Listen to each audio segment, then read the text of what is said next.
The night after the pyre still glimmered in the back of her eyes, orange tongues of flame licking the dark, embers drifting like captive stars, and the faint, impossible cries of creatures that had not spread their wings in the world for 100 lifetimes. Dawn came pale over the red dunes, but Daenerys Targaryen felt warmer than the sun itself. Drogon, small, coal-black, fierce as fresh steel, perched upon her leather-clad shoulder, a talon testing the curve of her collarbone. Rhaegal and Viserion clung to the crook of her arm and the twist of her braid, their tiny bodies light yet urgent, restless with the promise of sky. The smell of smoke still clung to her silver-blonde curls, to the worn silk of her riding vest, to the very air around her. Across the ashes of Khal Drogo's funeral mound, the remnants of his Khalasar watched in wary silence. Some lowered their eyes, some whispered prayers to gods they scarcely trusted. Others gazed upon her with the raw devotion generally reserved for comets or nightmares. Daenerys did not blame them. She scarcely understood the sight herself. 3 dragons where none should be, a girl no longer a girl, a widow who refused to weep. Ser Jorah Mormont rode through the thinning smoke, his mailed hand resting upon the pommel of his sword. "Your Grace," he began, voice rough from the desert wind. "The Dothraki say the Red Lands stretch 3 days' ride to the edge of the Velvet Hills. Beyond that lies Skahazaden, then Slaver's Bay. We might find water and provisions in the free cities east of the Basilisk Isles." She heard the caution beneath the council. "We are few and the world is wide." Yet as Drogon hissed at the rising sun, claiming it, perhaps, for himself, Daenerys felt the sand shift beneath her boots and made a choice that had been swelling inside her ever since the eggs cracked. "No," she answered, softly but without apology. "We will not crawl east to barter my dragons for coin or caravans. The dream has always led west. We sail for Westeros." Jorah's brows knit. "You have 3 living dragons, yes, but they are hatchlings. We have no fleet, no gold, no allies. In King's Landing, Lord Stark has been executed, Robert Baratheon is dead. His son sits the Iron Throne, and the realm jolts like a horse that smells blood. It is a nest of stags and lions, with vipers beneath the hay. All the more reason," Daenerys said, "to cross while the realm is yet unsure whose banner to honor. Dragons will persuade faster than gold." The words left her mouth calm, certain. Only afterward did she feel her heart quiver at its own audacity. She lifted a hand, palm open.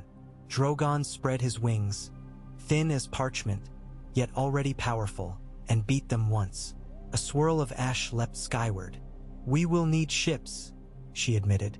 "Supplies. I will send riders to Pentos. Magister Illyrio will not deny me. Not when he sees what hatched from his wedding gift." 6 bold riders, Jogo foremost among them, swore they would cross the waste and return with galleys. They departed at dusk, each bearing a scrap of parchment sealed by dragon scale. They rode half wild, half terrified, as any man would who must balance between death by thirst and the wrath of a dragon queen should they fail. Daenerys spent the days that followed carving order from chaos. The Khalasar that remained, some 300 riders, 24 herdswomen, children, slaves won in past raids, needed water more than wonder. She rationed the last of the goatskins, oversaw hunts in the cooler hours before dawn, and placed faith in the dragons to frighten off jackals by night. They did.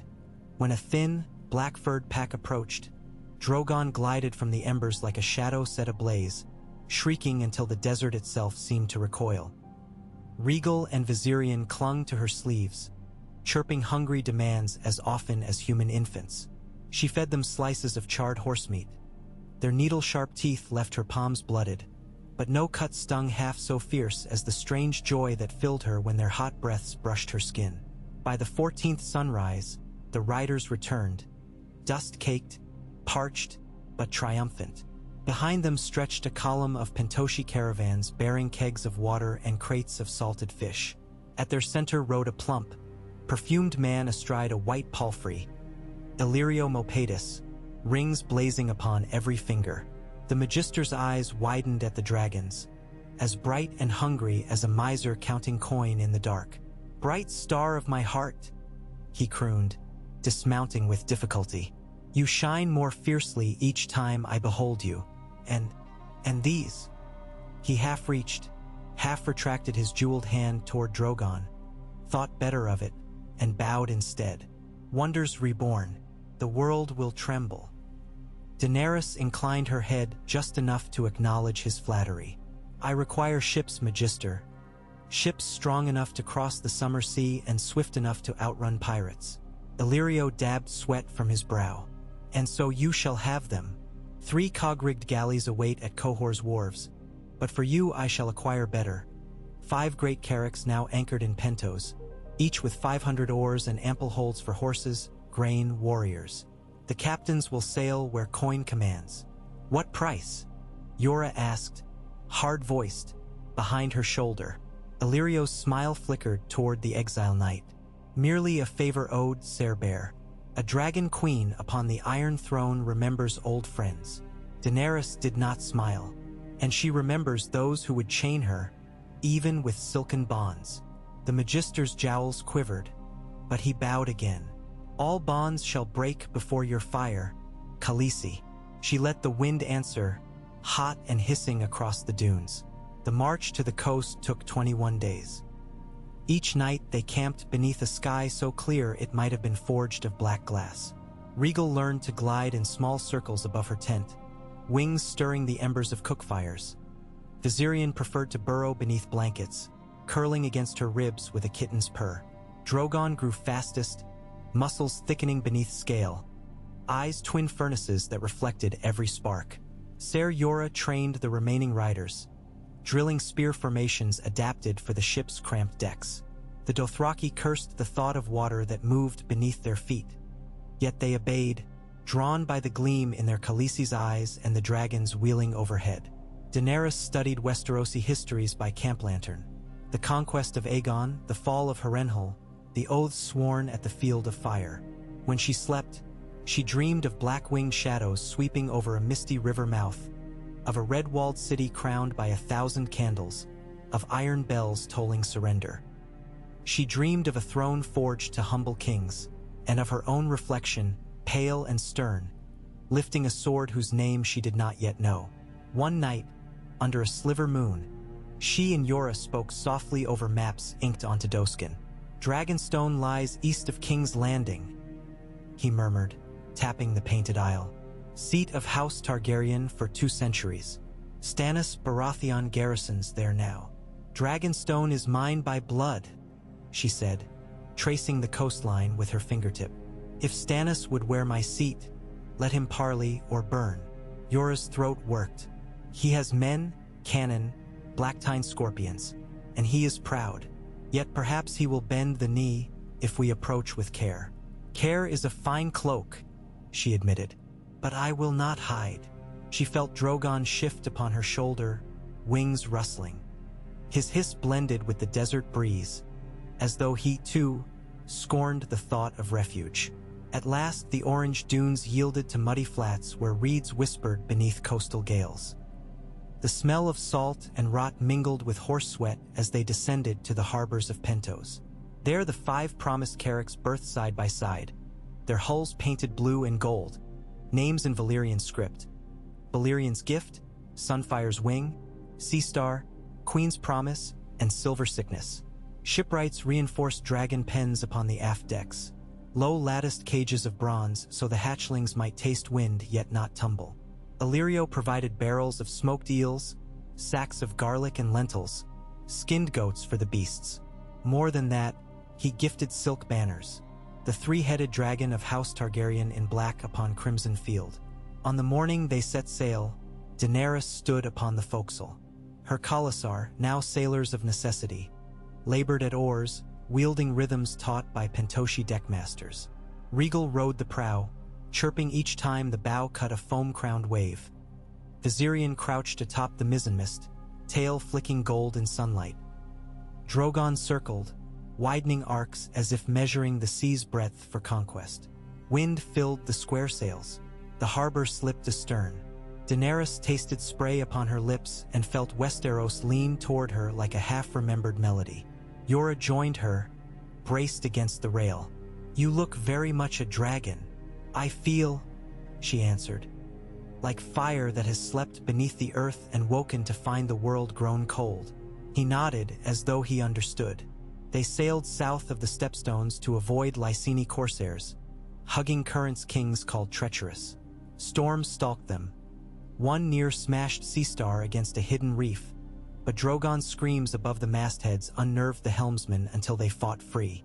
Another night lightning split the sky into molten veins. Rain pounded the deck like drumbeats for war. Daenerys stood in it, hair plastered silver to her cheeks, and raised her arms. The dragons flared their wings, drank cloud fire, sent fountains of flame into sheets of rain. Water hissed into steam. Sailors fell to their knees. When calm returned, they drifted beneath an immense, wordless dome of stars. Daenerys pressed her palm to the warm planks and whispered a prayer her brother had never taught her. "Let old wrongs turn to smoke. Let the seas bear me home." News of Westeros traveled faster than galleys. Ravens overflew the sea lanes, and smugglers carried tales to every port. King Robert dead by boar, Lord Eddard Stark executed, Renly Baratheon anointed by southern swords, Robb Stark proclaimed king in the north, Grey gulls gossiping of Tywin's hosts marching and Lannister gold-buying feuds as one buys hounds. Daenerys received the tidings upon a scroll smuggled aboard by a Myrish pilot. She read by lantern light while Drogon curled at her feet, tail thumping the deck. Jorah studied her profile. 7 kingdoms and 5 kings, he said. A 6th if you count Balon Greyjoy's mutterings. "They count me not at all," she whispered, tracing the ragged edges of the parchment. "So much the worse for their reckoning." That night she dreamed again, of a crown too heavy for mortal brow, forged of red-hot iron until the rim glowed, until blood steamed and ran molten down her face. Yet she did not flinch, even when dragon wings beat sparks into her hair. She awoke trembling and spent the hours before dawn upon the quarterdeck, watching dark waves slide beneath the moon like pewter scales. Near the end of the 3rd moon of their voyage, a cry rose from the crow's nest. "Land! Land off starboard!" Low cliffs loomed, pale under morning mist. Fishermen's huts clung to inlets. Smoke curled in fine threads. The captain, a narrow-shouldered Lyseni named Caranoval, unfurled a faded chart and declared the place Cape Wrath, western horn of the Stormlands. Too close to Storm's End by half, Jorah warned, but far enough from King's Landing to land unseen. They dropped anchor in a hidden cove where cliffs split around a shingle beach. Daenerys disembarked first, boots sinking into wet sand. The air smelled of pine, salt, and something else. Promise, perhaps. Drogon fluttered to her shoulder and screamed a challenge at the gulls. Regal and Viserion barrel-rolled overhead, delighting in open sky unsullied by sailcloth. Dothraki riders splashed ashore leading mounts that trembled at the unfamiliar scent of brine. They erected tents among bent pines, careful to dig fire pits deep lest smoke betray them. Scouts rode inland. By twilight, they returned with 2 Stormlander fisherfolk bound in hemp rope. The elder, a woman with gull-white hair, stared at the dragons and crossed herself. "By the 7 demons. They are children," Daenerys said, approaching through torchlight. She cut the bonds with her own dagger. "No harm will come to you." The woman rubbed her wrists. "You ain't one o' ours. Silver hair, Valyrian. I am Daenerys of House Targaryen, blood of the dragon. I have come to claim my birthright." The fisherwoman swallowed. Time was, folk here remembered the old king, the mad one. Some spat, some wept. But these hills still whisper Targaryen tales. If you aim to fight those lions what sit the throne, you'll find grudges aplenty. Daenerys smiled, gentle yet fierce. Then whispers shall swell into song. She offered the woman a silver stag, which gleamed in her palm. "Go to your village. Tell them a dragon queen walks their shores in peace." The fisherfolk fled into the night, leaving footprints that filled with black water. Jorah murmured, "Mercy can be dangerous. So can fear," she answered. "I will have both serve me." For days they lingered, repairing sails, watering horses, gathering driftwood for unseen fires. The dragons hunted crabs among tidal pools, snatching them with lizard-quick tongues. Daenerys watched, heart aching with a mother's pride and dread. Each dawn Drogon seemed heavier upon her arm. His wing beats stirred dust from the cliff tops. On the 6th day, Jogo returned from scouting inland with tidings of a stone-walled keep flying the stag crowned with fiery heart. House Karen of Nightsong, Yora named it. They war beneath King Renly, the knight explained, but Renly quarrels with his brother Stannis. None yet knows which stag shall gore the other. Let us meet them, Daenerys decided. Better a cautious lord than a silent one. They rode at dusk, 100 horse in loose column. Banners furled so light would not betray them. The path wound through whispering firs, up slopes where ancient cairns watched like half-buried giants. The keep rose ahead, all sharp battlements and yellow-lit arrow slits. Trumpets sounded. Men-at-arms spilled onto parapets. Daenerys halted beneath the gatehouse. Drogon perched upon her saddle-horn, eyes like embers. "I am Daenerys Stormborn," she called, voice carrying crisp in the chill. "And I seek parley with Lord Bryce Caron." Shouts ran above. After a time, the portcullis groaned. A lone knight emerged, visor raised. His face was lined, scarred, yet shrewd.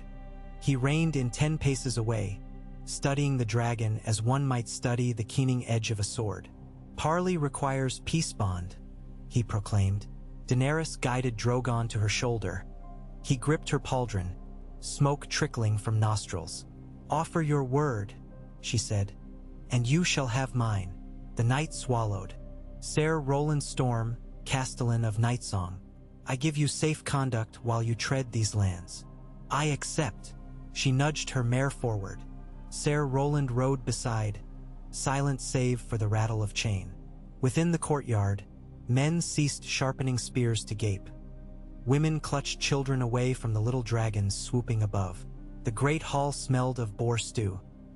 At its center, Lord Bryce Caron rested in a carven chair, leg bandaged, beard plaited with storm-colored twine. A hush settled as Daenerys strode the rush-strewn floor.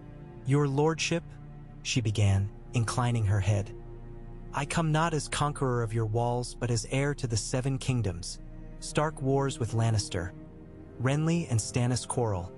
Greyjoy wolf sniffs the tides. Yet all kneel or die when dragons fly." She let silence stretch, broken only by the crackle of hearthfire and Regal's churr atop a beam. Lord Bryce's gaze lingered upon the hatchlings. A mummer's trick, some might say, but mummers don't breathe flame. He rose with difficulty, leaning on a cane of black oak. "Where were your dragons when Robert's rebellion burned the last of your line? Where were they when the South bent the knee to a usurper's crown?" "Sleeping," Daenerys answered, "waiting for the world to deserve them." A ripple of uncertain laughter. The Lord's eyes sharpened. "Bold words from a girl half my son's age. Age will not weigh the crown," she said. "Fire will." He limped closer, peered into Drogon's slit-pupil eyes, and seemed to see his own death reflected there. Yet he did not flinch. Instead, he sighed. "Take meat, take grain. My maesters will see to your wounded. In return, you will leave Nightsong unscathed." "I leave friends unscathed," she corrected softly. "Never friends. Perhaps, when storms pass, the Carons will stand beneath the dragon banner." He barked a short, hard laugh. "Perhaps. For now, I stand beneath my own roof."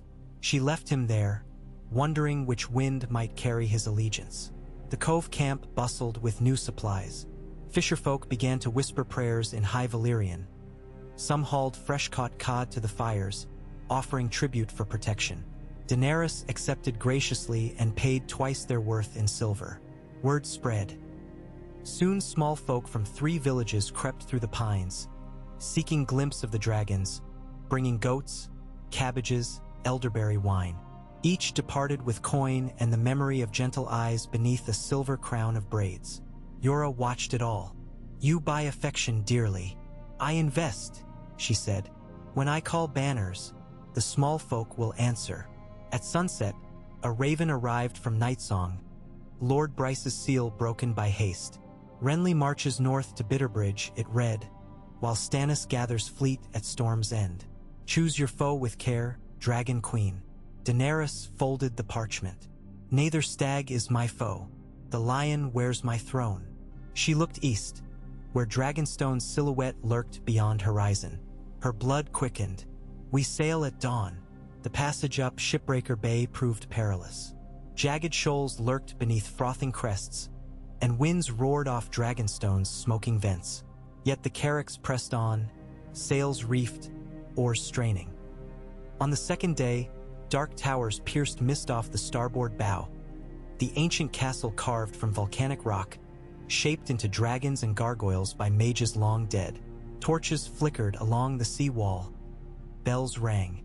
Black-hulled war galleys, Stannis's, slid from harbor mouths, oars beating measure. Their prows bore carved stags, racks of antlers sharp as spears. Daenerys stood upon Balerian's Gift's quarterdeck, silver hair whipping. Drogon shrieked overhead. The war galleys rode slower at the sound. A booming voice carried across water. Identify yourself, by order of Lord Stannis Baratheon. She cupped hands around her mouth. Daenerys of House Targaryen, rightful queen of the Seven Kingdoms, seeks guest right upon her ancestral keep. No answer came at once. Oars stilled. Galleys drifted. On their foredecks, archers knocked arrows but held. Dragons wheeled above the masts, 3 sparks against the gray. After long minutes, a single galley advanced, bearing a banner half-stag, half-fiery heart. A tall figure in plain black armor stood at its prow, jaw like chiseled stone, beard trimmed close. Ser Davos Seaworth named him later, but Daenerys knew only the gravity of his gaze. When the vessels lay within shouting distance, the man cupped his own mouth. Lord Stannis extends provisional welcome within Dragonstone's walls. Under truce, 1 galley will escort. Any treachery will be met with fire and sword. Daenerys smiled, small, bright, unafraid. Tell your lord I bring the fire. Let us see what his sword can teach. The galley turned. Balerian's GI.FT followed into the Blackwater harbor. Past statues of dragon lords eroded to sinister silhouettes. Smoke vented from stone nostrils. The sea itself seemed to hiss. As anchors groaned and chains rattled, Daenerys gathered her cloak about her shoulders. Drogon landed upon the rail, wings mantled, scarlet throat glowing. She stroked his neck. "Steady, my heart," she whispered. "Home is a place we will make anew." Behind her, Yora tightened his gauntlets. The gangplank thudded to stone, and torches flared along the quay. Daenerys Targaryen, last blood of Valyria, stepped onto Dragonstone for the first time, breathing air hot with sulfur and salted by the narrow sea. The stones recognized her footfall. It felt as if they thrummed, testing her like ancient scales. Somewhere beneath her boots, for centuries of dragonfire slept, dreaming of skies painted red. The dreamer had returned, and the dream was only beginning. They met in the Stone Drum's great hall, where carved black dragon heads twisted into pillars and windows were slit narrow against siege. Lord Stannis Baratheon awaited upon a dais, crownless yet unmistakably king in bearing. A red-robed woman stood beside him, eyes alight as candles at midnight. Daenerys crossed the floor alone. Her own people stayed beyond the archway, weapons sheathed but hands poised. Drogon clung beneath her cloak, hidden save for the glow in his throat. Stannis studied her with the cold scrutiny of a judge weighing crimes and penance alike. "I thought the line of the dragon dead," he said without greeting. "Fire does not kill a dragon," she answered. "Madness does." His fingers drummed the armrest. "Yet you cross seas, brandishing hatchlings as though they were armies.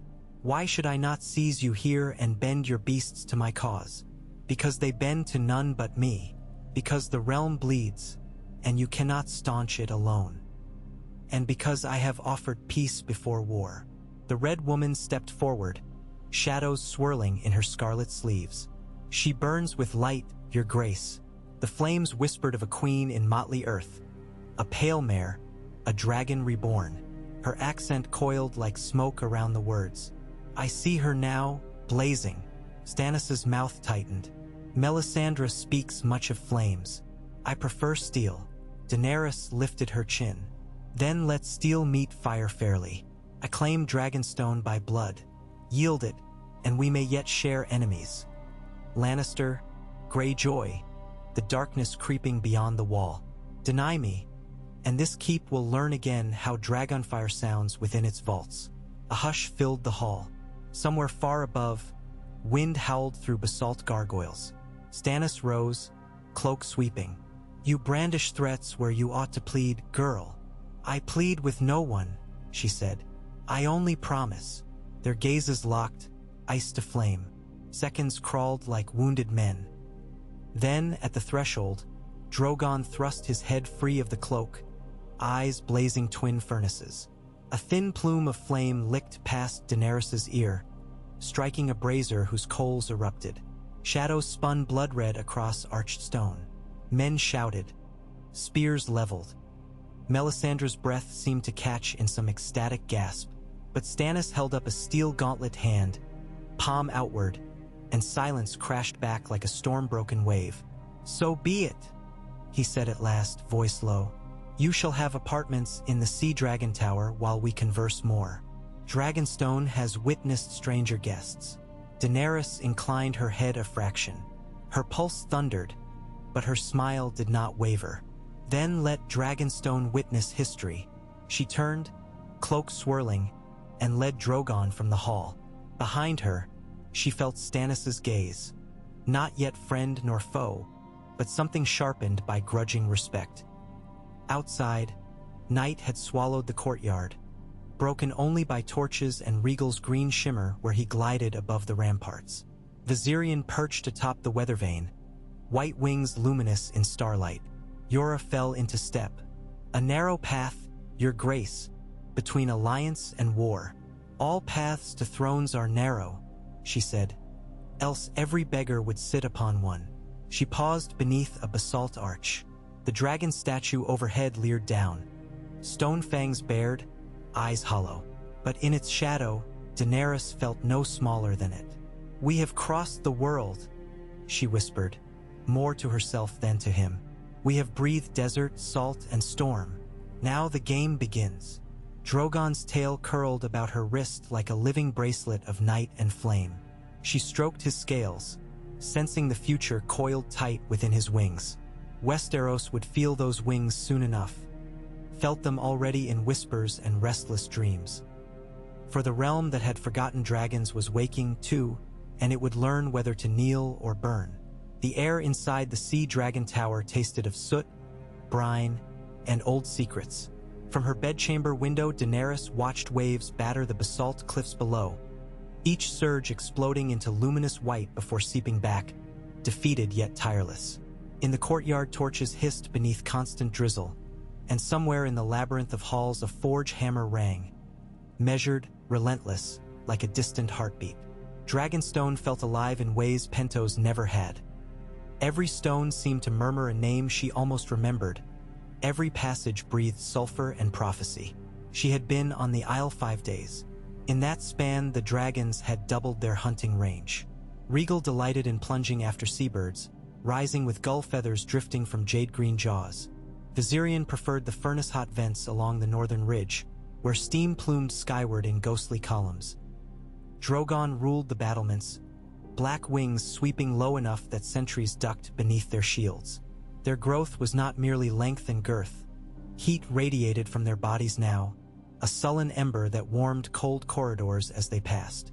Yet despite the comfort of being surrounded by Valyrian stone, Daenerys slept little. Her dreams brimmed with red doors that opened into dark skies, with iron chairs bleeding molten down cathedral steps, with a child's laughter that might have been hers or another's. Each dawn she roused before the castle, laved her face in icy water, and walked the ramparts until the sky lightened from slate to pewter. And each dawn she found Ser Jorah waiting at the parapet bend nearest her chambers, cloak beaded with sea mist, eyes steady. This morning proved no different. She heard his boots crunch gravel before she saw him. "Your Grace," he murmured, offering a curt bow. The castle stirs. Stannis holds council after the hour of the bat.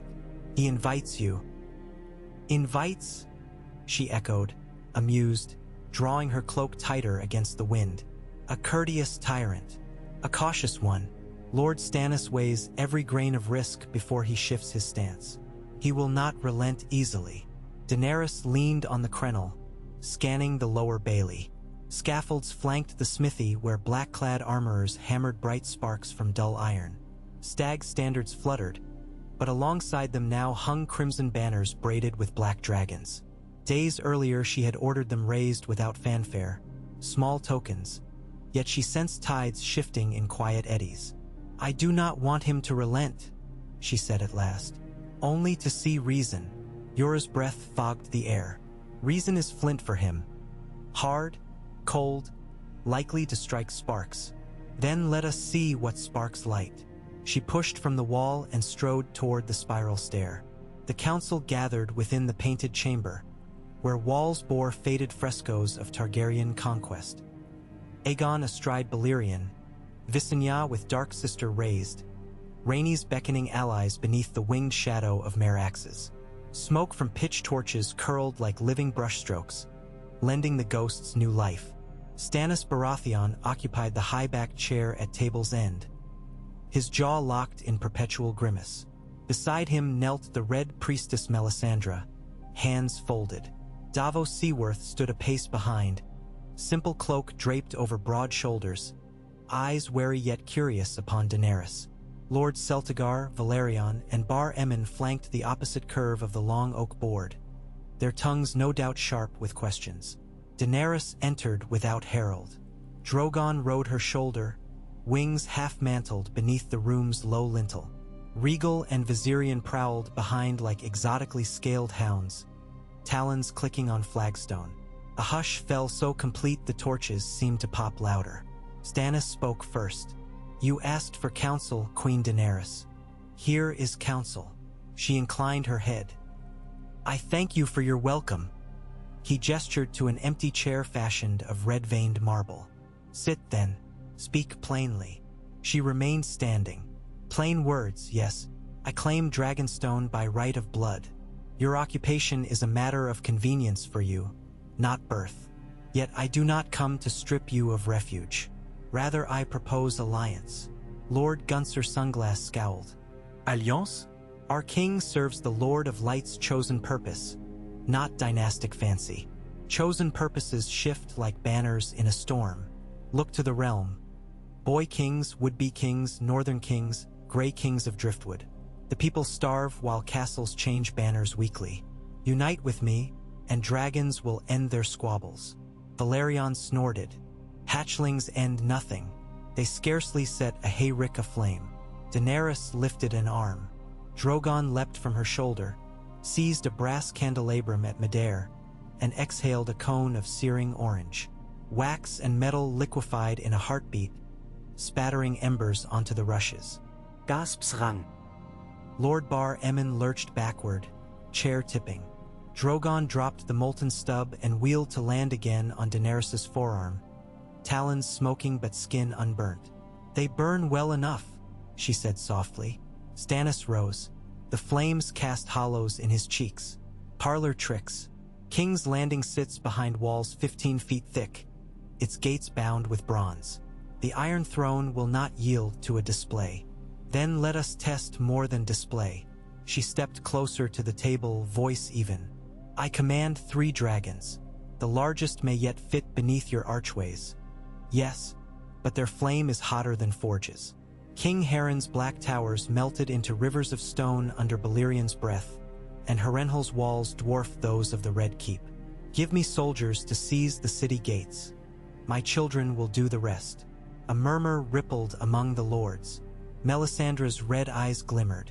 Davos studied the puddled brass cooling on the rushes. Stannis folded arms across breastplate. "And what sits the throne once the lions are routed? Targaryen blood," she answered. "But I will not forget those who stood beside me. Dragonstone may remain yours as lesser seat. The Stormlands, too, if your bannermen swear fealty. I grant what is owed for loyalty." Lord Celtigar cleared his throat. A bold gift, to offer a man what he already holds. Stannis's brow darkened, but he did not rebuke the remark. Instead he said, "You would have me turn cloak on my claim in exchange for promises? I have a claim by law." "Law?" Daenerys allowed a small, sad smile. "Robert's law, forged on usurpation? My family set the throne 300 years. Robert kept it barely 15. Your father earned his end," Stannis snapped. "So say many. And do sons answer for Father's madness?" She met his gaze, unflinching. "Your Grace, we both bear scars of others' sins. Let us not perpetuate them." Silence. Fire crackled among burnt rushes. Finally Stannis looked to Melisandre. The priestess rose, red silk whispering soft prophecy. "I have seen her in the flames," Melisandre said, "bright with fury, shadowed by wings. Azor Ahai reborn, perhaps, or his sword." She drifted nearer Daenerys, eyes like hot coals beneath a snow of pale lashes. "Fire answers fire. Yours and his might join." Daenerys offered no reply. She sensed trap and revelation twined in the woman's words. Stannis exhaled harshly. "Leave us," he said. The lords hesitated. He barked again, and chairs scraped. Davos lingered last. His gaze touched Daenerys' face with something like apology before he departed. Melisandre glided out, skirts trailing scarlet comets. When doors thudded shut, only Stannis, Daenerys, Drogon, and the wary echoes of the chamber remained. "You carry ambition like a drawn sword," Stannis said, voice low. "But a blade alone conquers little. Hand and arm must guide it.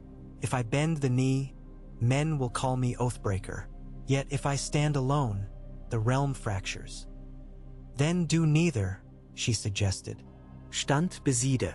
Two swords forged to one reign. Words again. You offer Storm's End, yet Renly holds it. You promise dragons will breach walls, yet we have days, weeks before they near maturity. And Tywin Lannister marshals 70,000 beneath his banners. Daenerys breathed once, slow. "I cannot promise ease, only victory." He studied her, as though assessing the grain of a spear haft. "Return tomorrow," he said at length. "Bring one dragon to the battlements at sunrise. I will test your fire." She inclined her head, a queen accepting challenge, not request. At sunrise, the night's rain ceased near dawn, leaving the sky bruised lavender. Daenerys climbed the sea dragon steps with Drogon draped across her shoulders. On the battlement Stannis waited in full plate, helm tucked beneath one arm, cloak whipping. Davos stood a step behind. Beside him 2 maesters arranged clay vessels along the merlons, pitchpots filled with lamp oil and pig fat. Stannis gestured to the array. Harrenhal's towers fell because dragonfire burned hotter than ordinary flame. "Show me that heat." Daenerys stroked Drogon's neck. The hatchling stretched, nostrils fluttering wet from sea wind. She whispered in High Valyrian, "Dracarys." Puff of smoke. Drogon took the pot's scent, cocked his head, then opened jaws wide. Flame jetted forth, thin but hot enough to flash ignite the oil. The pot burst in orange bloom. Rhaegal and Viserion shrieked from a nearby turret, answering their brother's roar. Petroleum stench billowed. Stannis watched, face unreadable. "Again," he ordered. 3 more pots erupted beneath Drogon's breath. Fire climbed the sky, swirling in the gusts. Scorched stone dripped tarry globules. Finally Stannis raised a gauntlet fist. "Enough!" He stepped close, heat painting his cheeks red. "They grow. They will grow faster with feeding," Daenerys replied. "Bullocks, goats, perhaps the occasional kraken." Flicker. Did he almost smile? "Kraken we lack. Goats we may find." He turned to the sea, voice carving the wind. "Very well, Queen Daenerys. There is sense in uniting. Yet Renly must be dealt with, and quickly. His host gathers at Bitterbridge, 70,000 strong. Strike west at King's Landing now, and he will fall upon our rear. Delay, and lions tighten claws around riverlands. We need Renly's host or its ruin." Renly would parley, she suggested. Renly would feast, Stannis snapped. He thinks war courtship, fields tournaments while towns burn, she considered. Then call him, invite him to Dragonstone, a neutral ground steeped in ancient truce. I will attend. Let him see what has hatched. Stannis's jaw flexed. He would not come. Men flock to spectacles, she countered. He will come if the summons is dramatic enough. Davos spoke for the first time. The small folk already murmur of dragons in the east wind. A raven sealed with both seals, stag and dragon, might stir Renly's curiosity. Daenerys touched Drogon's head. Curiosity and fear travel together. Stannis turned, cloak snapping. Send the raven, Ser Davos. Word it so we discuss the salvation of the realm. Offer safe passage under pledge of R'hllor and under threat of dragonfire. Davos bowed. As you command, your grace. He paused, meeting Daenerys's gaze. And yours, your grace. She inclined her head, acknowledging the twin titles. Over the following days, Dragonstone transformed. Stannis drilled garrisons on the beaches, constructing scorpion platforms oriented toward the sea, ostensibly to defend against Lannister longships, but also, Daenerys suspected, to hedge against her dragons should alliance sour. She accepted this with equanimity. Trust forged at knife's edge hardened stronger. Her own Khalasar rode daily along the ash paths circling the island's volcanic cone. They practiced formation charges on rough terrain, mouths streaming breath in the chill. Dothraki cursed the damp, but stout Stormlander mounts carried them sure-footed. When not riding, the horse lords watched shipwrights refit the Pentoshi carracks, installing armored prows shaped like dragon heads. Painted scales shimmered crimson and nightstone. Iron jaws bristled barbed rams. Inside the keep, Daenerys held audience for small folk ferried from the mainland. Farmers displaced by raiding, fishermen whose nets were seized to feed Lannister armies. She listened to each grievance, dispensing silver and promises in equal measure. Word of a dragon queen of mercy spread along the storm coast faster than gulls blown before gale. On the fourth afternoon, a shallow-keeled sloop arrived beneath Green Banner bearing the crowned stag of Renly Baratheon. Its captain, a sleek knight named Ser Pax Turcairn, delivered Renly's reply. The young king would indeed come to Dragonstone, escorted by no more than 50 knights of his personal guard. He would arrive within a fortnight, weather permitting. Stannis received the news flinty-eyed. He expects pageantry. I will give him iron. Daenerys smiled. And I will give him flame. The fortnight passed beneath restless skies. Daenerys spent hours with the castle's old maester parsing raven scrolls from every corner of Westeros. The Freys had retaken the crossing. Balon Greyjoy prepared fleets along the Iron Islands. Robb Stark's wolves pushed Lannisters as far south as Ashmark. Amid shifting alliances, she sought patterns, opportunities. The North's rebellion intrigued her most. An independent kingdom could prove valuable ally or dangerous rival. She asked the maester to send ravens north, neutral inquiries cloaked in courtesy. At dusk on the eve of Renly's arrival, she walked the curtain wall with Yora. Clouds bunched purple, lightning flickering beyond the Blackwater Bend. Stannis studies maps with maesters till candle wicks sputter, Yora said. Strills. The young king's grin faltered but did not vanish. A politician's practiced poise belying unease. Stannis strode forward, flanked by Davos and Melisandre. Daenerys accompanied, dragons swirling above. They stopped 6 paces distant. Brother, Renly greeted, voice warm as summer wine. You look well, if a touch, smoke-kissed. His gaze flicked to Daenerys. And you, your grace. May I call you Dragon Queen? Shine brighter than rumor promised. Daenerys saw calculation behind his charm, but she dipped her chin graciously. May your welcome surpass both rumor and promise, King Renly. Stannis's jaw bulged. Enough pleasantries. We discuss war. Renly sighed theatrically. Must we? A castle so dreary begs for revels to lift the spurts. Drinks can be poured after tongues speak truth, Daenerys said. Ser loras inspectid raegal circling overhead. Truth seems sharp-clawed today. Truth is always thus, Melisandre murmured. Her gaze lingered on Loras with unsettling intensity. They ascended into the stone drum. The painted chamber, cleared of pots and puddled brass, awaited with 2 long trestles set parallel. One bore maps, the other a modest meal, brown bread, butter, smoked trout. Renly's eyebrows climbed at the plainness. All men dine equal in war council, Stannis said, taking the seat at table head. They gathered. On Stannis' side, Davos, Melisandre, Lord Celtigar and Valerion. On Renly's, Ser Loras, Ser Paxter Caron, Lady Brienne of Tarth, broad-shouldered in sapphire armor, and 2 maesters. Daenerys took a central position, Yora standing behind along with her blood riders Aggo and Rakaro.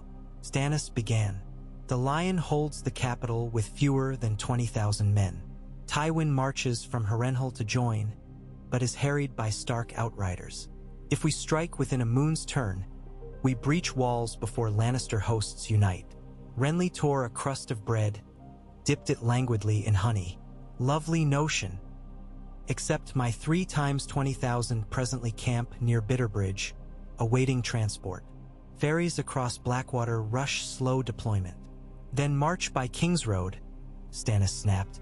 Meet my vanguard south of Rose Road, and leave my baggage to Wildfire Raiders? Cheer up, brother. Strategy is dance.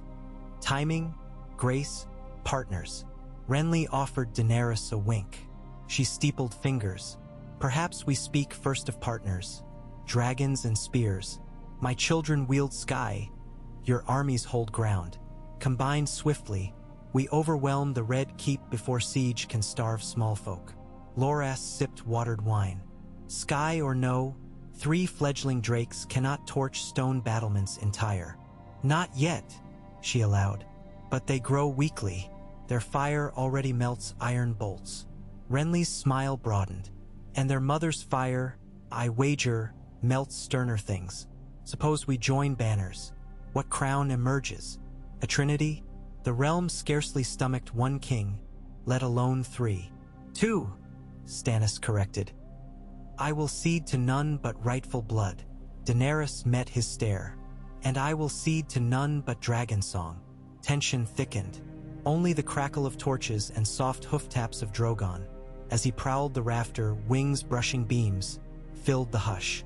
Unexpectedly, Renly laughed, slapping the table. 7 save us, you 2 share a temperament. Very well. Compromise. Daenerys weds Stannis. Dragonblood unites with Baratheon steel. Children meld claims beyond dispute. I, dear brother, remain master of laws. An honored advisor free to feast and hunt until my cheerful heart bursts. Stannis stiffened. Obscene. Daenerys raised a brow. I marry for love or for kingdoms, never for jest. Ah yes. Renly feigned offense. Why, I would gift you Storm's End and half the Reach with dowry. My Lord Tyrell might object, but he objects to everything not blooming roses. His smile faded a fraction. Truthfully, I have no wish for throne's discomfort. Keep it, you squabbling solemn souls, so long as the realm thrives. Silence returned, heavy with surprise. Even Stannis seemed rocked. Melisandre's lips parted as if to speak, but she closed them. Davos leaned forward. If that offer stands, your grace, I advise you seize it. 60,000 fresh spears and the Reach's harvest feed any army. Stannis's gaze moved to Daenerys, seeking verdict. She felt her pulse quicken, not with desire for Renly's bargain but with possibility. A wedding to Stannis could unify banners swiftly, yet she had tasted chains disguised as vows once. Khal Drogo's pyre still smoked in memory. She drew breath. A pact of marriage shapes kingdoms, yes, but crowns forged in haste crack. My dragons will reach battle strength within half a year. By then the war may shift thrice. Therefore I propose a different union, an accord of arms. Renly's host merges with Stormland and Dragonstone garrisons under joint command. I mount Drogon above the vanguard. In exchange, Storm's End returns to Renly as princely seat under the Targaryen crown. The Reach retains rights and titles. Stannis commands King's Landing until coronation, becoming hand of the queen. Stannis opened mouth. Shut it. Renly drummed fingers. Hand? My stern brother as right hand to a dragon queen. Delicious irony. She continued, voice calm but insistent. Should I perish without heir, the crown passes first to any child of my body, second to the Baratheon line. Thus your legacies endure. Renly swirled wine, considering. I admit, entertaining. He glanced to Loras, who shrugged. We must consult my lords Tyrell and Rowan. But, mayhaps. Stannis exhaled a grind of air. Terms need polish. Polish them, Daenerys said. We have a day. That night she walked the Rookery Terrace, torch unlit, letting moonlight silver her thoughts. Drogon clung to the parapet, eyes burning twin crimson coals. Footsteps. Davos Seaworth emerged from the stairwell, cloak hoodless, balding head gleaming faintly. Forgive the intrusion, your grace, he said. I wished word. Ser Davos. Speak. He rested elbows on the stone, gazing seaward. You wield bold offers, shared crowns, succession lines, peace where war tasted certain. I served Stannis long years. I've never seen him. Thus, your presence unsettles rigid things.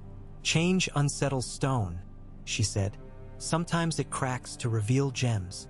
Or serpents. She smiled, thin. Serpents fear dragons. He chuckled low. As might we all. His face sobered. If Renly yields, Tyrell's strength follows. Highgarden's grain, gold, and knights. Yet Tyrell's ally for season, not for lifetime. Guard your flank. I thank you. She studied his weather-lined profile. Why warn me? I served smuggler years, learned to sniff storms. I sense one greater than any yet. He looked at her directly. If your dragons grow true, the realm changes beyond reckoning. I would stand on the side that shields the small folk from wildfire, not roasts them.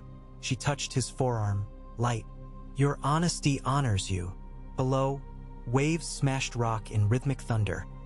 Ocean's pulse beating through basalt and blood alike. Renly's lordly retinue debated until dawn in guest apartments. Tyrell envoys had arrived by fast courier, flooding corridors with perfumed scribes and riotous banners. They pressed Daenerys for audience, gauging her like vintners sampling a rare cask. She answered politely, revealing little. Stannis' maesters drafted a court parchment. Each clause they proposed she scrutinized, quill hovering, ink shining like midnight in lamplight. At length they produced a document 24 inches long, bearing 3 great seals yet blank lines for signatures. Yora studied her weary eyes. You have slept but an hour. I will sleep when crown rests secure, she murmured. You bargain away half a realm with lines of ink. Better ink than blood. She closed the scroll, sealing wax with the dragon signet given by Illyrio. Come, let us end this. The final council convened in the Dragonmont courtyard beneath a sky clearing to cold sapphire. Renly's banners lined one half of the square. Rose, stag, trident seated with golden flowers. Opposite flew Stannis' black stag in flaming heart and Daenerys' red dragon triumphant. The small folk of Dragonstone crowded ramparts, murmuring. Renly appeared clad not in tawny silks but steel-scaled armor the color of fresh-cut pine. Loras Tyrell at his side wore his white cloak but bore helm under arm. Stannis arrived helmless, lips pressed thin. Melisandre followed, scarlet gleaming. Daenerys wore riding leathers dyed smoke gray, silver epaulets embroidered with 3-headed dragon. Drogon coiled in loops about her torso, tail flicking, head rested on her left shoulder, an unsettling sash of living midnight. Regal and Viserion circled overhead. A wooden table stood between hosts. Upon it the parchment. 3 quills lay waiting. Stannis spoke first. Clause 1. Renly Baratheon renounces all claims to Iron Throne, swearing fealty to Queen Daenerys and her lawful heirs. Renly nodded, easy. So long as Clause 2 stands, the Tyrell alliance retains wardship of the Reach, answerable directly to the crown, with right of levy limited to 10th of harvest. Stannis' brow twitched, but he grunted assent. Clause 3 stipulated Storm's End remained hereditary Baratheon. Clause 4 bound Daenerys to name Stannis' hand for 10 years or until abdication. Clause 5 ensured dragons would not set flame to grain stores or inhabited villages save in war. When final revisions ended, Renly swept Quill into ink, poised. "Shall we?" Lightning cracked suddenly, forked brilliance streaking from a cloudless sky. A thunderclap rattled banners. Gasps arose. Rhaegal shrieked aloft. From the castle's east wing, a shadow raced across crenellations. Brief shape like half-solid smoke bearing wings, horns, and a man's tall silhouette at its core. It slid over courtyard, plunging temperature by degrees. Melisandre hissed. Her ruby glowed bright as forge iron. The shadow reached Renly's pavilion. For an instant it coalesced. A monstrous figure, head crowned with antlers of living darkness, sword arm raised. Then it plunged into Renly's chest. No steel met flesh, only silence. The young king's emerald eyes widened. He lifted hand as if to pluck something invisible from his breast. Blood blossomed from nose and lips, a dark rose opening in slow motion. He sagged into Ser Loras's arms, choking. A hush became eruption. Shouts, clatter of drawn steel. Drogon screamed, flame bursting skyward reflexively. Soldiers ducked. Renly Baratheon slid to knees. "Cold," he whispered. His helm thudded earth. With a last rattling breath, he collapsed. Stunned paralysis gripped the courtyard. Loras howled like wounded stag, clutching Renly's body. Knights shouted for maesters. Stormland spears leveled at Stannis' men. Confusion spiraled into chaos's edge. Daenerys reacted. She vaulted the table, cloak streaming. "Stand down!" Her voice rang, magnified by stone and terror. "No blades." To arms against shadows gains nothing. Yora thrust between opposing lines, shouting Dothraki curses that cowed even Tyrell knights. Davos strode to Stannis, tugged his elbow, murmuring urgently. Stannis stared at Renly's corpse, expression unreadable, but sorrow flickered behind the granite facade. Melisandre stood statuesque, eyes aglow, lips parted as if tasting newfound power. Daenerys caught the priestess's gaze. Horror dawned. She sensed who had birthed the shadow, what flame had fueled it. "Blood magic," Daenerys whispered, disgust sharpening each syllable. "You promised war with honor." Stannis' shoulders tightened. "I promised victory." Voices shouted anew. Tyrell knights crying vengeance, Baratheon men sounding horns, Dothraki reaching for Arax. The courtyard teetered on massacre. Daenerys leapt onto the table, Drogon coiling. She raised hands. "Enough! Heed me!" No one listened. Metal rang. First blows fell. Regal dove, screeching shrill. His tail clipped a knight's helm, sending it clattering. Fear replaced rage in many eyes as green and gold wings swept overhead. Seizing moment, Daenerys shouted in Valyrian. Drogon erupted flame, a towering column of blue-white scorching skyward, not at men but between the masses. Heat blasted across the courtyard, furnace-hot yet controlled, a wall of light dividing armies. Silence fell again, broken only by Rhaegal's wing beats. Swords lowered, some melted tips dripping. Daenerys' voice carried, icy against the heat shimmer. "Shed no blood beneath my roof besides what shadow steals. Renly Baratheon lies dead. Let not his ghost be joined by hundreds more through folly." She turned slowly, meeting eyes. Tyrell lords pale with grief, Stormlanders trembling. Stannis rigid as carved cedar, Melisandre glowing with secret flame. "This deed breaks our accord," she declared. "Yet the realm still teeters. If you would honor Renly, stand against the true foe, lion and ironborn alike. Or remain here and feed crows." Loras trembled. Blood smeared his white cloak. He stared at Stannis with naked hatred, but the dragon's wall of flame lingered, forbidding revenge. Lady Brienne knelt beside Renly's body, tears carving lines through grime. Davos spoke, voice hoarse. "Let us withdraw. Nurses tend the fallen. Rage cools with night's tide." Tyrell captains nodded. Slowly they bore Renly's corpse toward the quay, banners trailing limp. Knights followed, muttering oaths. The courtyard emptied until only Stannis's men, Dothraki, and Daenerys's retinue remained. She stepped down from table. Drogon hissed low, senses raw to lingering magic. Stannis approached. Shadow or not, Renly was obstacle removed. The realm edges closer to single crown. Daenerys's gaze blazed hotter than dragonfire. At what cost? Trust? Soul? I will not share throne with kinslayer of darkness. He was no kin, Stannis retorted. Blood of your blood. A brother once cradled in same arms, she hissed. Who is next? A wife? A queen? I will not become pawn in red-flamed games. The open mouth closed it. The wind whipped between them. Finally he spoke, quieter. The war leaves little choice. There is always choice. She turned away. Remember that when you taste ashes. That night she gathered her host on the beach. Pale moonlight silvered wet sand. Pentoshi carracks bobbed at anchor, rigging creaking. Dothraki saddled horses. Stormlander men loyal to her cause. Those repulsed by the shadow deed begged passage west. Yora approached as she stared at breakers. Where now, Khaleesi? North, she said. To the Riverlands. Robb Stark fights with honor. He holds no love for Lannisters.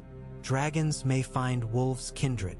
Stark faith runs cold for dragons, Yora warned. I will warm it. She looked back at Dragonstone's dark turrets. Regal perched upon the highest spire, silhouetted like living weathervane. Viserion wheeled around him, ivory and gold catching moonlight. Ser Jorah. I walked willingly into alliance, believing shared purpose stronger than spilled blood. Tonight blood spilled by sorcery shows the rot. If I climb the Iron Throne on such means, what queen would I be? He bowed his head. One the realm fears. I would rather one the realm trusts. She turned to the tide. Make ready. We sail with dawn. Dawn rose rose gold across a pewter sea. Sails unfurled, cracking like awakening giants. Daenerys stood on Queen's Promise's forecastle, Drogon clutching the spar, wings extended to catch first warm thermals. Behind, Dragonstone receded. Black Fortress perched on smoldering volcano, smoke tendrils curling skyward like unanswered prayers. Stannis's banners did not wave farewell. The castle's drums beat once, low thunder fading on the wind. She felt neither triumph nor defeat, only resolve, hammered in dragonflame, cooled in betrayal. Ahead, the narrow sea opened, gleaming to the horizon. Somewhere beyond that line stretched the Riverlands, winter-bitten fields, rivers swollen with autumn rain, and a young wolf in a crown of snow. Daenerys narrowed her eyes to the glare. West, she whispered to Drogon. We carve our path anew. The dragon lifted his head, red dawn burning in his throat. He screamed, and the fleet leapt forward, oars slapping water in unified rhythm. Regal and Viserion soared from masts, weaving like twin comets. A new banner rose at the stern. Red dragon on black, but fringed now with silver stitching of a wolf's head beneath. Promise, a hope, a warning. The storm behind might yet follow.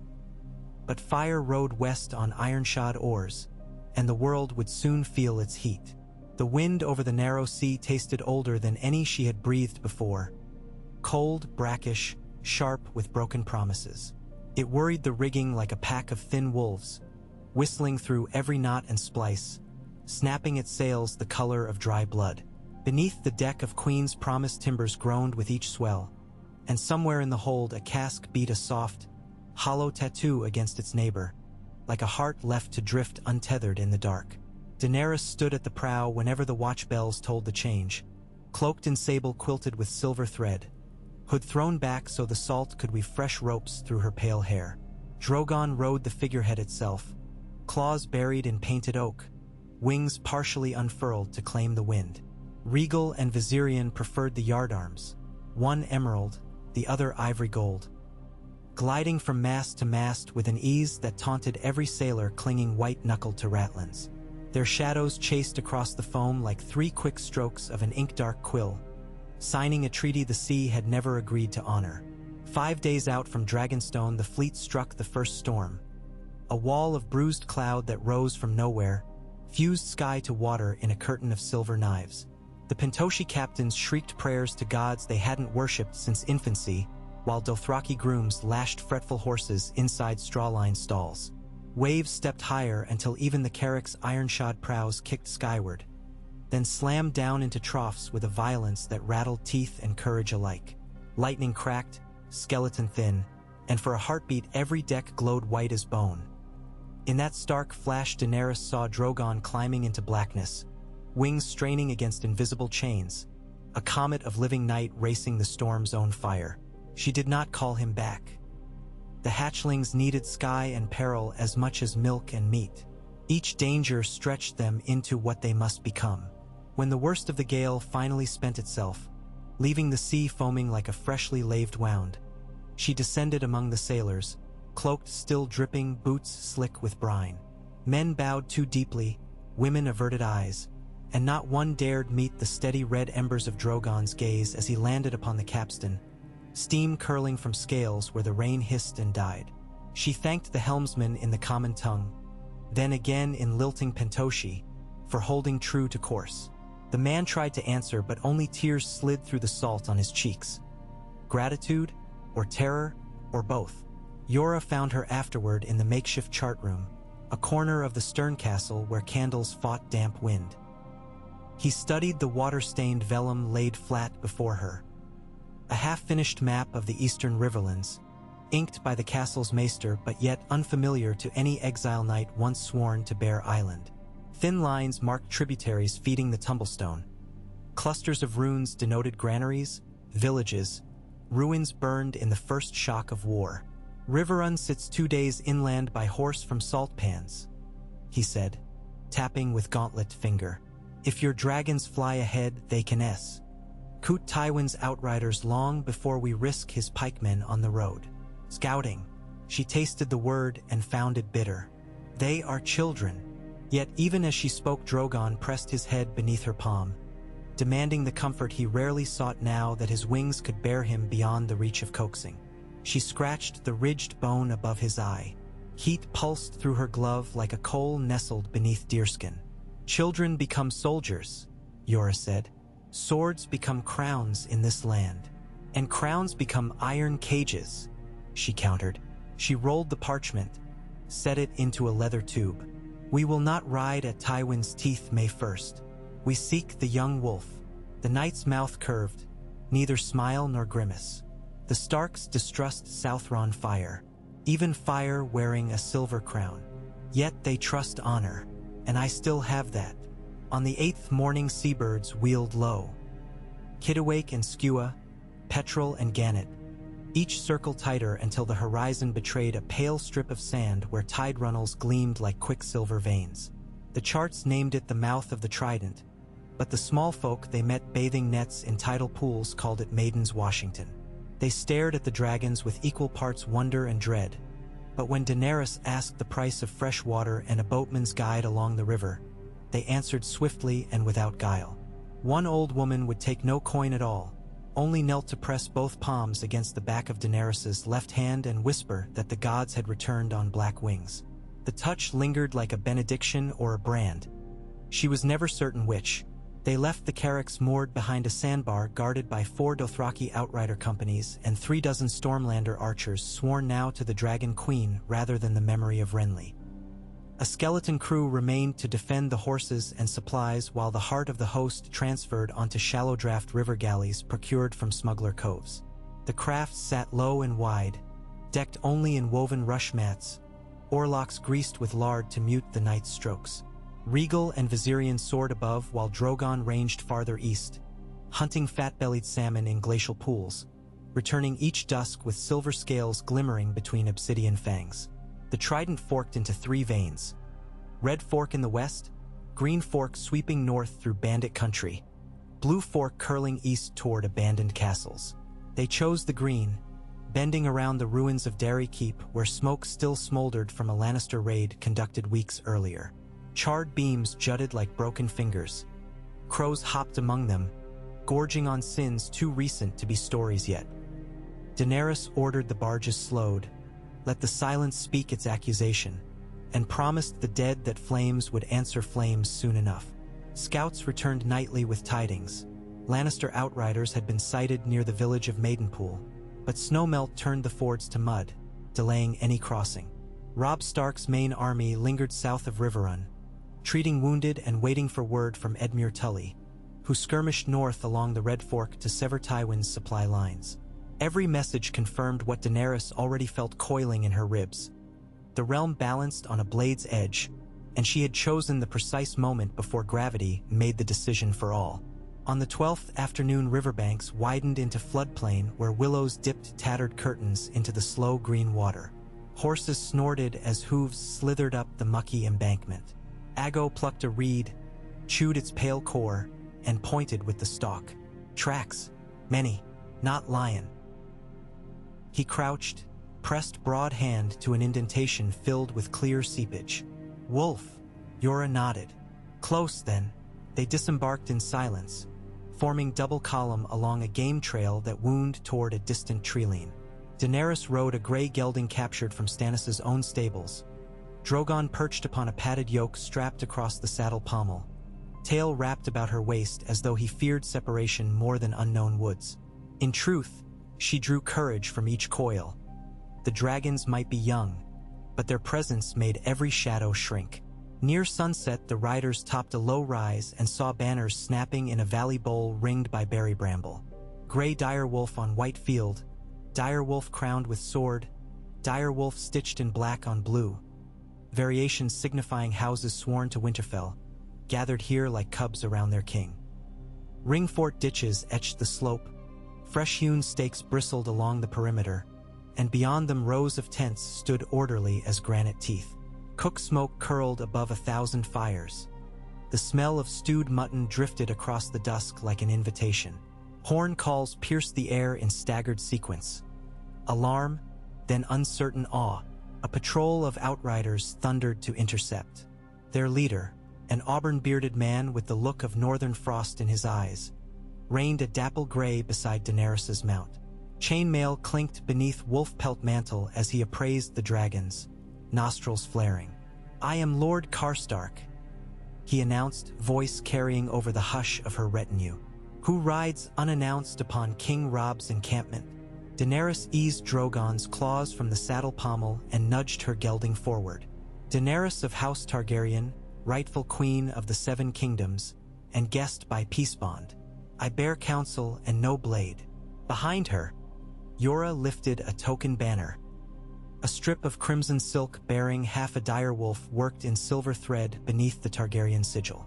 They had stitched it 2 nights earlier by lantern light, a symbolic gesture offered to whichever wolf might accept it. Karstark's gaze narrowed. Targaryen blood flows hot and often heedless of walls. We have folk still nursing burns from King Aerys' men. I am not Aerys, she replied, and your king is not my father's rebel. War's shapes change. She gestured to the valley. Let us talk before old ghosts wear new armor. The Lord considered, then raised 2 fingers. One outrider galloped ahead. Karstark motioned. You will ride with me. Your beasts too. He spoke the last stiffly. Dragons, she corrected gently. Name matters. She clicked the gelding into step. The procession wound down switchbacks cut by hooves and rain. When they reached the earthen ditches, shields parted to admit them. Men gaped, some crossing themselves, others touching token charms of the old gods. The fiery glow from cook fires painted Drogon's scales royal crimson. Rhaegal's wings beat once overhead, sending sparks swirling like amber fireflies. Children, camp followers hauling water, stood spellbound before agitated mothers yanked them behind canvas walls. Karstark led her directly to the largest pavilion, its roof of dark blue emblazoned with a single direwolf rampant. Torches bracketed the entrance. Inside, rushlights flickered across a long trestle table where maps overlapped reports sealed with crimson wax stamped by the Trout of Riverrun. At the far end stood King Robb Stark, He wore a brigandine of riveted leather damp with recent oiling. His wolfskin cloak lay thrown over a sea-green chair back. Youth clung to the angles of his face still, though lines of sleepless nights scored faint shadows beneath the eyes. When he turned at their approach, Daenerys felt the room contract. For a breath there were only two rulers, forged too early, separated by blood and water but kin beneath the weight of crowns. Lord Karstark's voice announced her formally. Robb listened in silence, gray eyes measuring. Then he gestured to a flagon. Wine. His tone neither invitation nor dismissal, merely practical. I will share whatever you offer, Daenerys said. A page poured pale arbor white into wooden cups. She accepted, noting the tremor in the boy's hand when Drogon blinked at him. The dragon chuffed a small puff of smoke. The boy squeaked and fled. Robb set his cup aside untouched. Targaryens once commanded armies larger than half this realm. You arrive with a handful of sellswords and hatchlings you call dragons. Why would the North tie its fate to yours? Because we share enemies, she answered, and because we share the burden of proving ourselves while others measure our bloodlines. He crossed arms. Tywin Lannister holds Harrenhal with 20,000. Another host marches from Casterly Rock. The Ironborn raid my own coast. Tell me how 3 young dragons best an anvil and hammer such as that. Not by tomorrow, she conceded, but winter seeds sprout in spring. My dragons grow with every sunrise. Give me time and they will shatter stone. She leaned closer. In return, I swear freedom to the north, to rule its own bannermen under the direwolf standard, equal to any southern kingdom. The Iron Throne forged unity by swordfire. I would forge alliance by choice. Catelyn Stark slipped through the tent flap then, cheeks flushed from the rush of plume-lit evening. She shot a questioning glance at her son, then let gaze settle upon Daenerys. Choice sounds fair, but fairness seldom wins wars. My son bleeds every league he gains. Daenerys faced the Lady of Winterfell. Blood only leads to more blood. I aim for the day we bury swords. We bury them in our kin now, Catelyn returned softly. Her eyes glistened but no tears fell. Robb raised a hand. Enough. Mother, news. Edmure holds the Ruby Ford, she reported. But scouts sighted Ser Gregor's outriders near the God's Eye. Tywin faints perhaps, or he seeks greener paths west. Robb regarded Daenerys again. You wish alliance? Prove it. Harrenhal's black walls cast longer shadows every year. If your dragons are truly flame reborn, burn me those shadows by midsummer. Drive Tywin back, and the North will call you friend. Fail, and we feed another ghost to the pile. Yora bristled, but Daenerys lifted a hand. I accept. We will march together within the fortnight. No, Robb said. We rest wounded 8 days, then ride. Edmure flanks from west, we assault from north. You and yours strike tails into Tywin's heart before our first horn blows. She nodded once. So sworn. A silence enclosed them, thick but not heavy. The hush of deals hammered beneath sudden respect. Then gray wind patted from behind the maps. Huge, silver gray, eyes burning like winter stars. He stalked to Daenerys' side, sniffed. Drogon hissed, wings mantling. Gray wind bared teeth. The entire tent bristled with hands at hafts. Daenerys held motionless. Drogon's tail coiled tighter about her torso, heat seeping through leathers. She met the direwolf's eyes and inhaled slow. We all guard our own, she whispered. Gray wind's hackles lowered fractionally. He snuffed once more, then turned away, brushing Daenerys' cloak with thick fur that smelled of pine and blood. Drogon relaxed, clicking teeth, but did not retreat. Robb stark exhalet, Schulders easing. Then it settled. He extended a hand. May the gods, old and new, grant us victory. Daenerys clasped his forearm in warrior's grip. And may we remember mercy when victory's fire cools. That night the encampment pulsed with subdued astonishment. Word spread of silver-haired queen and her night-winged serpent courting alliance with the Wolf King. Some called it omen, others blasphemy. The northern soldiers had seen Targaryen banners before in old songs sung by hearthlight, but to behold them flapping under starlit sky, dragons outlined against the moon, felt like stepping into those songs themselves, unsure whether they would hear the next verse or be devoured before the refrain. Daenerys dined at a fire ring with Robb's war council. Lord Great John Umber, whose laughter boomed across the marsh. Ser Brynden Blackfish Tully, stern as carved cliff face. Lady Meage Mormont, iron gaze softened only when Yora approached, though she offered him no greeting beyond a curt nod. They spoke of supply lines, of Tywin's cunning, of the iron-born push along the stony shore. When Great John asked what dragons ate, Ricardo threw an entire haunch of venison onto the hearthstones. Drogon swooped to snatch it, gulping bone and char in one swallow that drew cheers and curses alike. Later, Daenerys walked alone along the perimeter. No guard but the clicking talons of Drogon pacing at her side, and listened to the camp's heartbeat. Smiths at portable forges beating out new arrowheads. A mother humming lullaby within a wagon while her babe coughed in ill sleep. Two young archers wagering tokens over who could count more stars between cloud wisps. She breathed the sense of pine smoke and churned earth and something else new. Possibility blooming like frost flowers, bright eventide. At the riverbank she found Catelyn Stark staring east where moon-spangled currents whispered secrets. The lady did not turn as Daenerys approached. "My sons once swam in such rivers during summer," Catelyn said, voice low. "Bran would race wolves across the shallows until his knees bled." Daenerys stood beside her. Water-lapped boots. Lost tempers steel.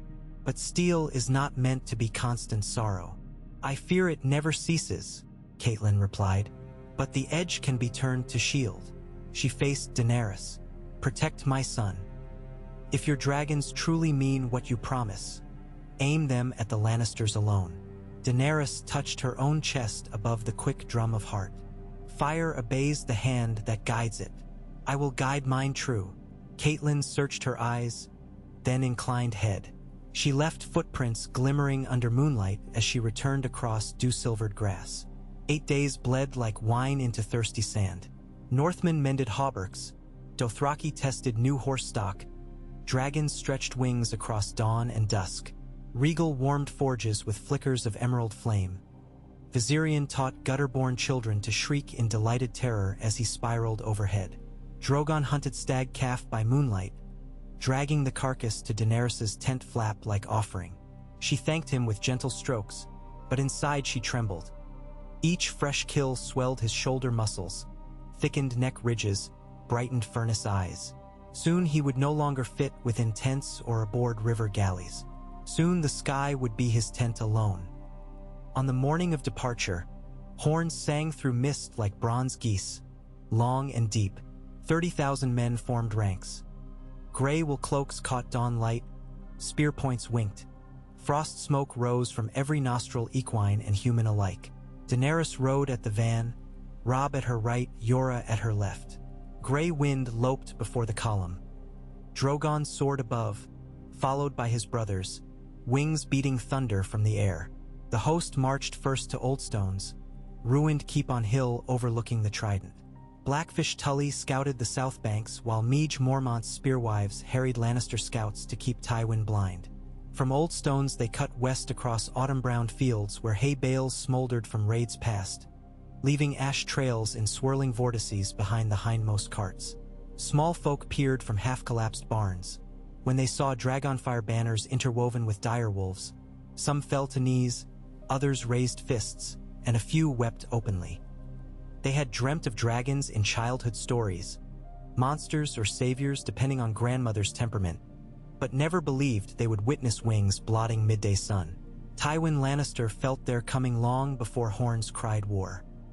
His outriders vanished into woods, leaving horse dung in panicked clumps. Foragers abandoned cured pork beneath willow stands, unwilling to roast by night for fear fire flicker would draw scales and teeth. By the time Stark advance crossed the Tumblestone, Harrenhal's granaries were locked, its courtyards emptied of beasts, its forges quenched. Only warriors remained, stout pikemen from the Westerlands, sellswords bought with silver mined in Castamir's reopened shafts, archers of House Payne sworn by blood to Casterly Rock. Harrenhal itself rose like a burned fist on the horizon. Towers melted into grotesque slag by Balerion long ago, walls half-slumped yet still monstrous. Daenerys felt Drogon shiver at the sight, as though some memory older than eggs stirred within his bones. A warning cast from ancestor to hatchling down centuries.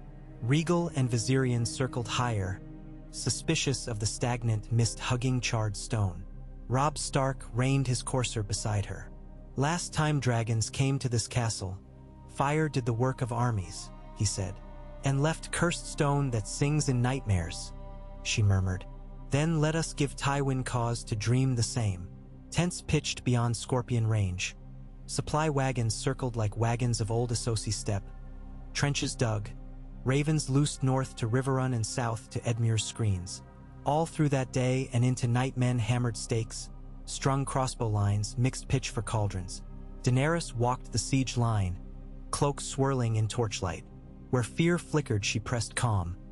A nod here, a brief hand upon a trembling shoulder there. The dragons raced along the parapet of air above, leaving roars that rattled helmets. In them soldiers found both dread and exultation.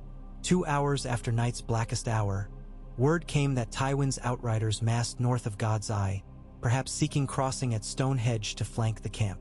Robb dispatched Meege Mormont's spearwives and half-Umber's berserkers to slow them.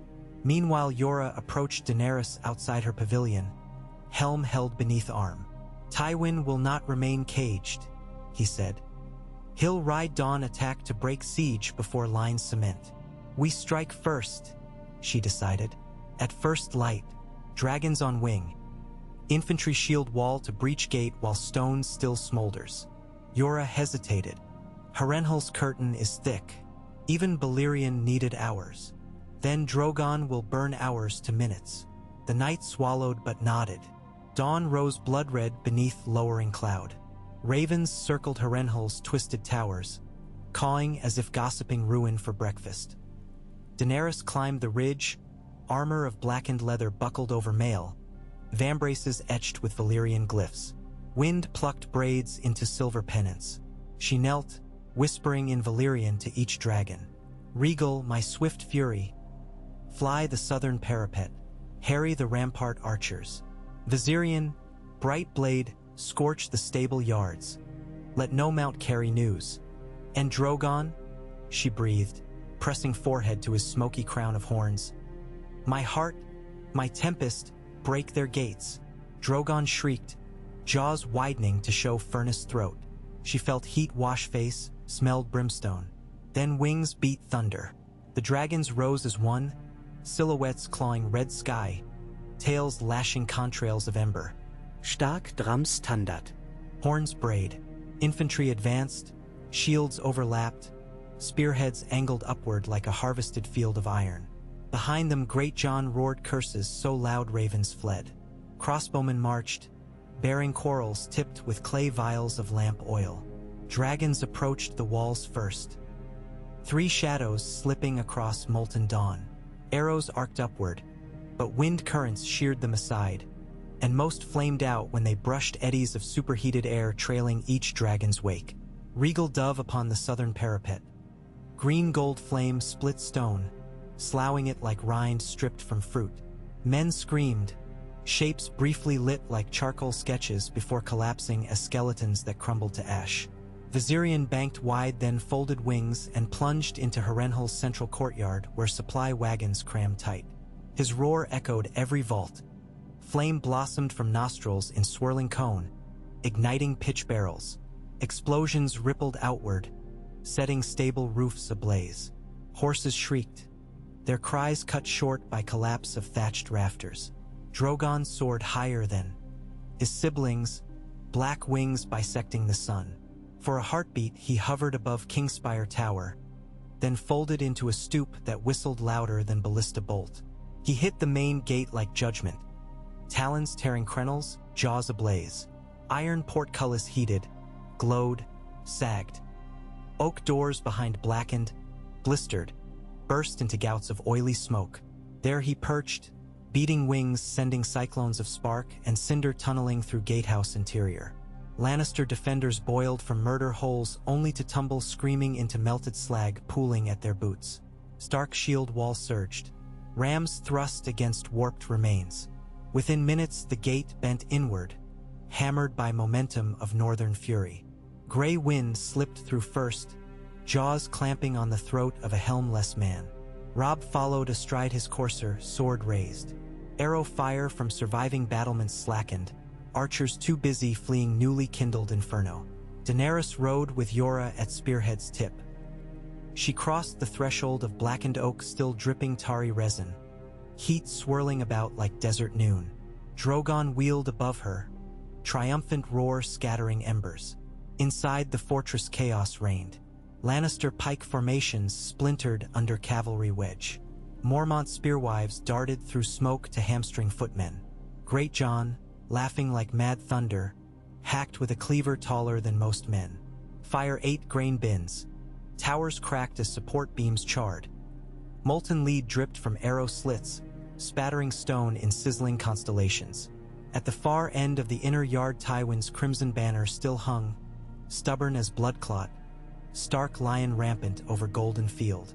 Beneath it, Ser Adam Marbrand marshaled a rearguard of armored knights. They formed horseshoe line, shields interlocked. Behind them, a stair spiraled down into undercrypts where Tywin's personal entourage had taken refuge. Daenerys guided her gelding forward. Smoke parted as Drogon descended behind her. Marbrand's horse reared at the dragon's scream, eyes rolling white. Knights braced, but terror bled from the edges of their stance. She raised her sword, a slender Associ blade gifted by Yora years past, and pointed. "Surrender the castle, and your lord's life is spared. Resist, and I offer flame." Marbrand's jaw clenched. He looked from her to Drogon, to Regal coiling along parapet chewing knot of armor, to Viserion strafing dying fires with fresh bursts. He dropped his mace. One by one shields lowered, swords rang down. A hush fell thicker than smoke. Stark horns blew 3 triumphant notes. Robb rode through rent gate, gray wind at heel, cloak scorched at hem. He halted beside Daenerys, surveyed ruin. For a moment they met eyes and shared unspoken awe. The impossible done, the ancient fear made weapon again. "Tywin?" Robb asked. Daenerys nodded toward Stair. In retreat. She dismounted, handed reins to Ricardo. Alive if smoke spares him. They descended into vaults where heat receded into damp chill. Flame light flickered as Regal squeezed behind, scales scraping stone. Chamber after chamber opened. Storerooms stripped, cellars cracked from Targaryen fire centuries ago. Finally, they came upon a heavy iron door barred from within. Catelyn's lantern light danced across soot-streaked hinges. Robb pounded pommel against metal. "Open, Lord Tywin, else we melt you in your own den." Silence. Then, low grating, the bar slid. The door creaked outward to reveal Tywin Lannister, armor smeared with ash, quicksilver hair damp against temples. His eyes, lion's gold, narrowed at Daenerys first, then flicked to Robb. Behind him cowered 4 retainers, one clutching half-burned ledger. "My compliments, your graces," Tywin said, voice level as ever despite ruin. "Your siege outstripped my expectation, and your cruelty our patience," Robb growled. Daenerys stepped forward. "It ends." She nodded to Drogon, who thrust snout into doorway. Hot breath gusted, singeing velvet drape behind Tywin. "Yield." Tywin's gaze did not waver though sweat beaded his lip. "Yield? To a boy and a beggar queen with fledgling lizards." Drogon snarled. Tywin fought the flinch but not the paling of cheeks. Daenerys' voice cut soft. "Balerion melted Harrenhal before, and he was fledgling once." Drogon lernt's fast. "I see," Tywin conceded. He unbuckled sword, offered pommel. "To the victors." Robb accepted, handed blade to Meej Mormont. "You will stand trial under northern law for crimes against my people." Tywin arched a brow. "Your law? This is crown land." Daenerys stepped beside Robb. "The crown I claim judges war crimes across the realm. You will face both north and throne. Pray winter arrives slowly." Tywin's mouth compressed, but he bowed stiff, pride smoldering behind gilded gaze. The raven carried news faster than horse. Dragons had felled Harrenhal. Tywin captured alive. The young wolf and dragon queen stood allied. In Riverrun, Edmure Tully wept relief. In King's Landing, Cersei shattered goblets upon marble. On Pike Balon, Greyjoy reconsidered plunder. But no voice rose louder than among small folk who had never seen a dragon. They passed tales from miller's widow to traveling tinker, each recounting with greater fire how a silver-haired queen rode Black Storm and freed them from Lion's Roar. Inside Harrenhal's cracked Great Hall, now repurposed as temporary seat, Daenerys and Robb convened war council. Scribes scratched at fresh parchment, mapping new front lines. Scouts reported Lannister remnants fleeing south. Gwyneth Piper surrendered Maidenpool without fight upon sighting Regal perched atop Broken Tower. Robb leaned over map. With Tywin in irons, Casterly Rock cannot muster beyond garrison. King's Landing stands vulnerable. We press before Joffrey regroups. Daenerys traced the Windwater. March south, hold Rose Road. My dragons Harry supply barges up Blackwater Rush. Blackfish tapped finger. But wildfire rumored in city vaults. Caches left since Mad King's Day. Daenerys's stomach tightened. Memories of father's madness tasted like copper. I know wildfire's hunger. Dragons burn hotter. They can ignite it before pyromancers set snares. We strike by night from above. Force them to expend wildfire where no friendly walls stand. Catelyn frowned. The small folk inside suffer enough famine. Fire from sky may only worsen torment. Daenerys met her eyes. Then we give them choice. Open gates to dragons and direwolves, or endure lion's yoke. Great John slammed palm. Roast the lot, I say. Lions, sparrows. Makes no difference. No, Robb countered. He turned to Daenerys. We seek surrender first, not slaughter. My father died a hostage of intrigue. I'll not trade one tyranny for another. She inclined head. Agreed. We deliver terms. Release of captives, disband Lion Guard, abdication of Joffrey in favor of neutral regency. If refused, then fire draws new maps. Thus drafted, thus sealed by Wolf's Paw and Dragon's Talon. That night Daenerys walked the battlements of ruined Kingspire Tower. The sky above Harrenhal burned with fresh stars, as if the gods themselves hammered new nails to hold heaven intact after so much flame. Drogon lay curled across the parapet beside her. Body filling gap once carved by Balerian's breath, tail dangling 100 feet above water-filled courtyard. Regal nested on melted turret. Viserion hung shimmering wings open to the cool, letting heat vent from belly. Yora approached, face streaked with soot, armor nicked. A good day's work, Khaleesi. A costly one, she said. Fire always costs. He studied her profile. You fear becoming the thing you fight. She nodded. My father. The name gusted cold wind, though the night stood warm.